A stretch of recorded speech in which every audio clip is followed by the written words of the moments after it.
ስለ እመቤታችን ስዕለ አድኅኖ አንዳንድ ምስል ላይ የተገለጹትን ሁኔታዎችን እንመልከታቸው። ውድ ተከታታዮች ልታስተውሉት የሚገባው እጅግ በሚስጥር ከተሞላው የእመቤታችን ስዕለ አድኅኖ እኔም እናንተም በጥቂቱ እናውቅ ዘንድ በማሳጠር ባጭር አማርኛ ያነበብኩትና ሌሎች ትርጓሜዎችም ያሉት መሆኑን ልትረዱት ይገባል። በተጨማሪም ቀስት ከቀስት ለይታችሁ ተመልከቱት።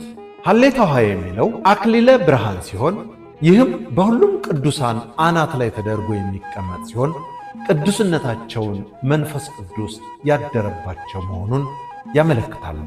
የሚነግረን እመቤታችን ከውስጥ የምትለብሰው ቀይ ልብስ አረጋዊ ስምዖን በነፍስሽ ሰይፍ ያልፋል እንዳላት ጌታን ከጸነሰች ጀምሮ ከእርሱ ጋርም የደረሰባትን ሐዘን፣ ጭንቁን፣ መከራዋን ሁሉ የሚያመለክት ሲሆን አንድም እሳተ መለኮትን በውስጧ የተሸከመች መሆኗን ያመለክታል።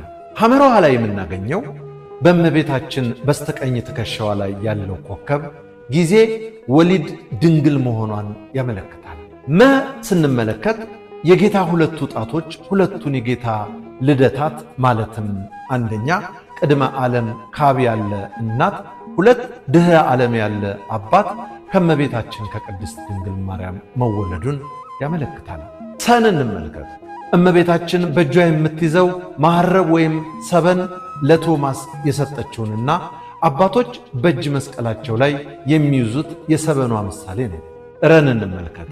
እመቤታችን ከላይ የምትለብሰው ሰማያዊ ልብስ አንድም እንደ ሰማያውያን በፍጹም ቅድስና የተገኘችና አንድም ሰማይና ምድር የማይወስኑትን አምላክ በማኅፀኗ የተሸከመች ዳግሚት ሰማይ መሆኗን ያመለክታል።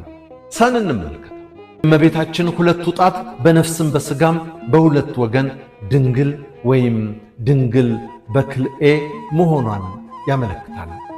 ስናይ ከእመቤታችን ከራስ ላይ ያለው ኮከብ ቅድመ ወሊድ ድንግል መሆኗን ሲያመለክት፣ በተመሳሳይ ጌታ በተቀመጠበት በስተግራው አቅጣጫ ትከሻዋ ላይ በማይታይ ከውስጥ አንድ ኮከብ አለ። እርሱም ድኅረ ወሊድ ድንግል መሆኗን ያመለክታል።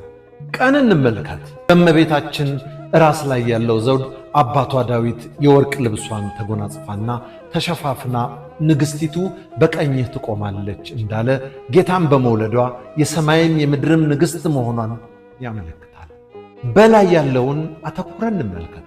በእመቤታችን በልብሶቿ ላይ ያለው የወርቅ መጎናጸፊያ ቀድሞ በብሉይ ታቦተ ጽዮን በወርቅ ተለብጦ እንደነበረ አማናዊት ታቦት እመቤታችን በንጽሕናና በቅድስና ያጌጠች የተለበጠች መሆኗን ያመለክታል። እንመልከተው። በጌታ እጁ ላይ ያለው መጽሐፍ ጌታ እየዞረ ያስተማረው የወንጌል ምሳሌ አንድም ቸር እውነተኛ መምህርም እርሱ መሆኑን የሚያመለክት ነው። ተዋህዶ ሃይማኖቴ እንዳዘጋጀው፣ በለጠ እሸቴ ዘሀገረ ኢትዮጵያ እንዳቀረበው